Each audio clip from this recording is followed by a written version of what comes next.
بسم الله الرحمن الرحيم. الحمد لله رب العالمين، والصلاة والسلام على أشرف المرسلين سيدنا محمد وعلى آله وصحبه أجمعين. أعزائي طلاب الصف الثالث الابتدائي، أهلا ومرحبا بكم مع حل كتاب المدرسة من صفحة 32 إلى 42 على قناتكم المفضلة، قناة اللغة العربية أستاذ شعبان أحمد. لا تنسوا الاشتراك في القناة وتفعيل الجرس واللايك الجميل، عشان اللايك ده بيفرق حتى الفيديو بتاعنا يصل لكل أبنائنا من طلابنا وطالباتنا من طلاب الصف الثالث الابتدائي. ألاحظ الصور التالية ثم أجيب شفهيا. صف ما تراه في الصورة. أولا بيقول لك المعلمة تحكي قصة الشهيد بالتلاميذ ليستعدوا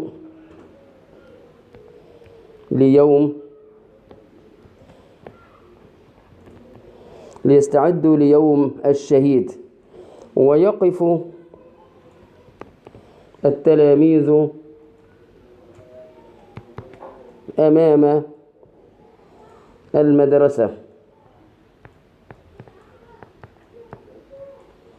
التي سميت باسمه تكريما له، والتلاميذ يحيون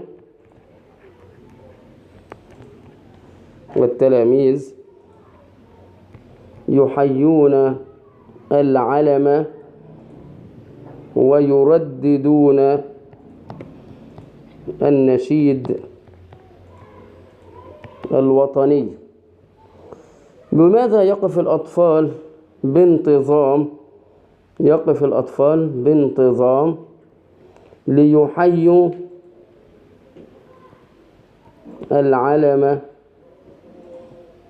تكريما له؟ ماذا تقول لو قابلت جنديا من جيش مصر؟ أقول له أنا فخور بك، فأنت من تدافع عنا وتحمينا.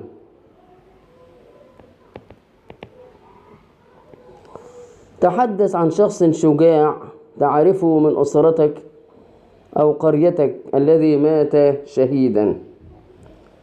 نقول مثلا الشهيد البطل أحمد المنسي الذي مات شهيدا وضحى بنفسه في سبيل وطنه،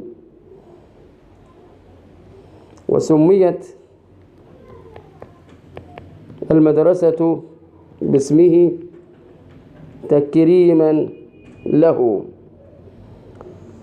بعد كده عناصر القصة. العنوان والبداية والأحداث والنهاية والزمان والمكان والشخصيات. العنوان: يوم ممتع في القرية. يوم ممتع في القرية.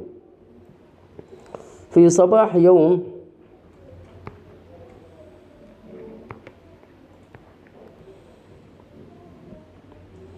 داخل القرية، صباح يوم جميل داخل قرية صغيرة. خرج الجد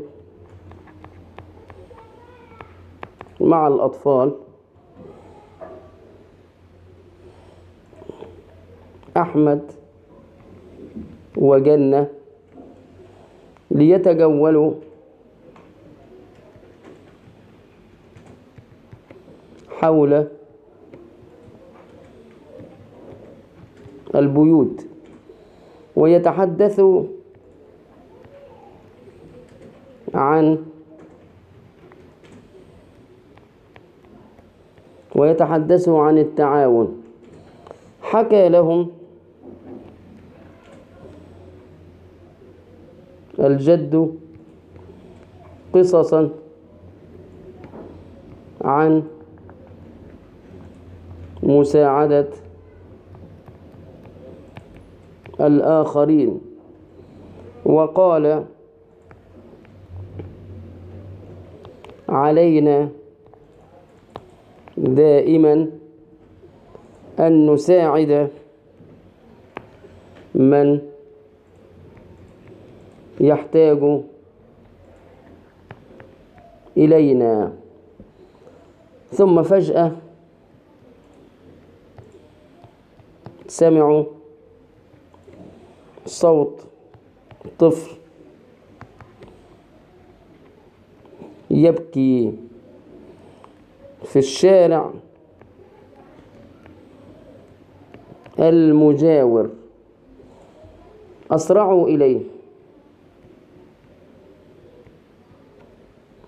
وساعدوه في حمل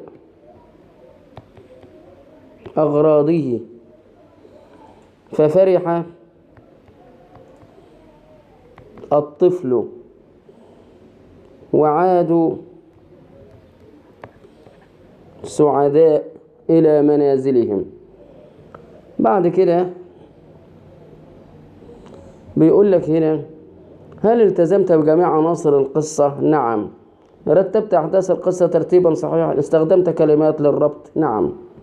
بعد كده: رحلتي مع الدرس، استخدم كلمات جديدة. عندنا هنا تحدثني، تكلمني، يدافع عن، يعني يحمي، تكريما يعني تشريفا، يساعد، يعاون. الصعاب، الشدائد. بعد كده سلوك أعجبني، اللي هو الشجاعة والتضحية.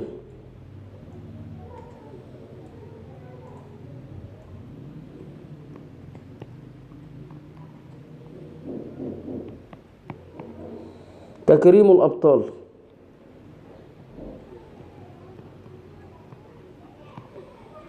والشهداء في سبيل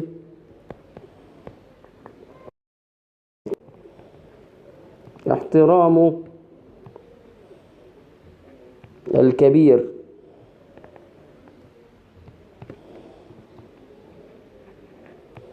مساعدة الصغير، زيارة الأقارب، وصلة الرحم.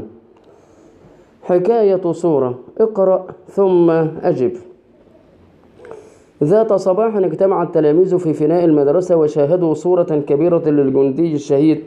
وقف مدير المدرسة يتحدث عن بطولاته وأنه كان يدافع عن الوطن، وطلب من التلاميذ أن يقتدوا به في حب الوطن والشجاعة.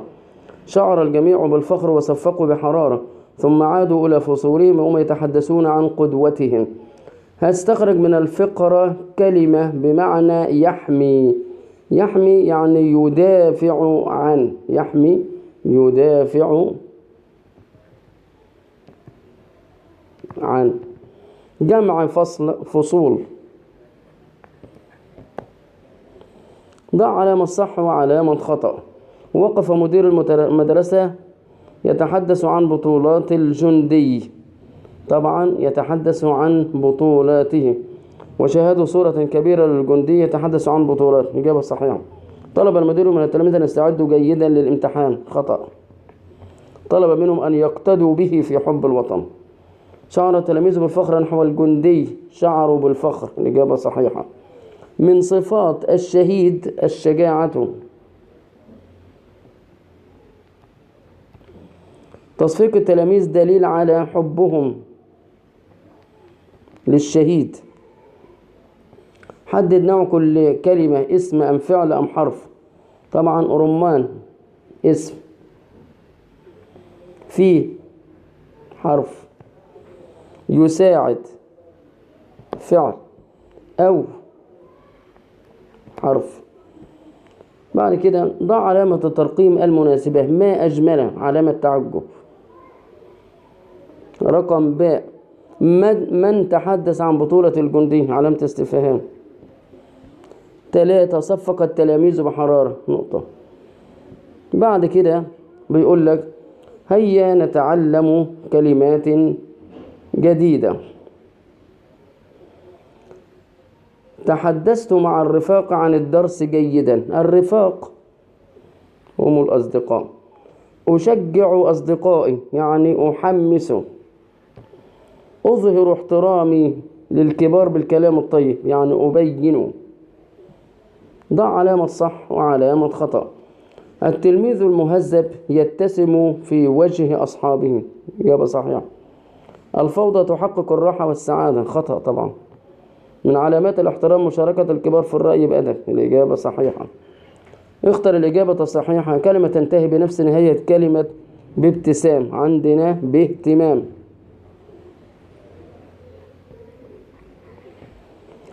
ابتكر الحلول، تعبير يدل على الإبداع. كلمة مضادها أجمل، أقبح. بعد كده بيقول ألون الشكل الذي به كلمتان تنتهيان بنفس الصوت. عندنا كلمة الكلام وكلمة السلام. تقييم، أنا أساعد. أقابل الصحابة في الحي بابتسام. أشجع الرفاقة بأجمل الكلام. أشارك الكبار الرأي باهتمام. أبتكر الحلول وأظهر احترامي. أساعد الضعيف، أعيش في سلام. معنى أشجع، أحمس ولا أساعد ولا أهتم؟ طبعا أحمسه. معنى الرفاق، الأصدقاء.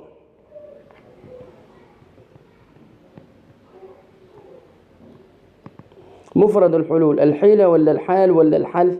طبعا الحل. ضع علامة صح وعلامة خطأ. التلميذ الإيجابي يعتز برأيه ويهمل آراء الآخرين، غلط. مشاركة الأصدقاء والرفاق في الخير عمل ممتاز، نعم. يجب علينا مساعدة من حولنا، نعم. احترام الكبار واجب علينا جميعا، نعم. بيقول لك أكمل بكلمات مناسبة. أقابل الصحابة دائما بابتسام. أجد حلولا. التلميذ الذي يساعد غيره يعيش في سلام أو يعيش بسلام. بعد كده بيقول لك تقييم على الوحدة الأولى. بعد أن استمعت إلى النص أجب عما يلي. تقع قرية تونس في محافظة الفيوم، نعم. تشتهر قرية تونس بصناعة السجاد، خطأ. يأتي الزوار إلى قرية تونس من أماكن كثيرة، الإجابة صحيحة. تقع قرية تونس بجوار بحيرة قارون. اكتب قصة قصيرة عن مساعدة كبار السن. في يوم من الأيام كان أحمد واقفا في شرفة منزله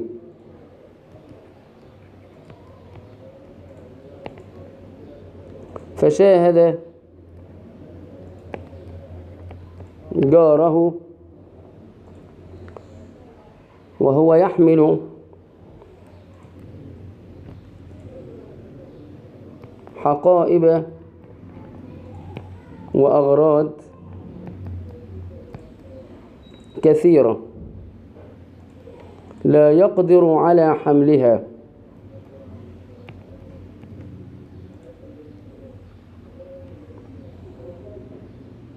أسرع أحمد واستأذن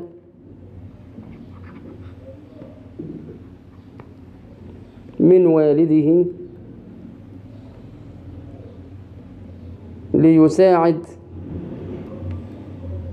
جاره، وحمل معه بعض الحقائب حتى أوصله إلى شقته فشكره الجار، فابتسم أحمد وانصرف. القراءة المتحررة. كان الشهيد إبراهيم الرفاعي أحد أبطال الجيش المصري الذي شارك في حروب عديدة وأظهر شجاعة كبيرة وحبا لوطنه، وكان لا يخاف الأعداء. ضحى بحياته ليدافع عن وطنه كي تبقى مصر عزيزة حرة، وكلما قرأنا عن بطولاته شعرنا بالفخر وتعلمنا أن حب الوطن ليس بالكلام ولكن بالأفعال. استخرج من الفكرة معنى يحمي. يحمي يعني يدافع عنه. جمع بطولة. طبعا عندنا هنا بطولات.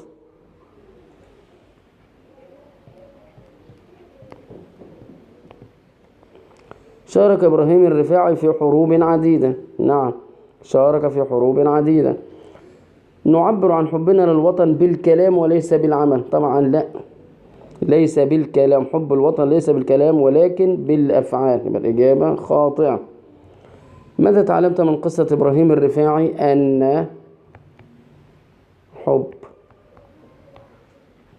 الوطن ليس بالكلام ولكن بالأفعال. ولكن إيه؟ بالأفعال. بعد كده بقول لك اقرأ النشيد. أشارك الكبار الرأي باهتمام، أبتكر الحلول وأظهر احترامي، أساعد الضعيف أعيش في سلام. معنى أظهر، أبين ولا أتكلم ولا أعبر؟ طبعا أبين. مفرد الحلول، الحال ولا الحل والمحال؟ الحل. أكمل كلمتين تنتهيان بنفس الصوت. الطالب الإيجابي. الطالب الإيجابي. طبعا هنا استخرج كلمتين تنتهي بنفس الصوت. عندنا سلام وعندنا اهتمام. سلام واهتمام.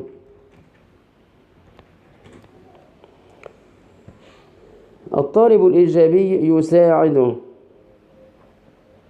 الضعفاء. الأساليب والتراكيب. وصنف الكلمات. مصر يكتب في حسب نوعها. الاسم طبعا هنا مصر. الفعل يكتب. الحرف في. بعد كده اكتب الجمع المناسب. الطالبة ثم أحدد نوعه. الطالبات. طبعا مؤنث سالم. الفلاح. الفلاحون. مذكر سالم. المعلم. المعلمون. مذكر سالم. الكتاب. الكتب. جمع تكسير. ضع علامة الترقيم المناسبة. كيف ندافع عن أرضنا؟ كيف علامة استفهام. ما أجمل علامة تعجب. مصر وطني، طبعا نقطة جملة مفيدة. أحلل كلمة وطني إلى مقاطعها الصوتية و طا ني.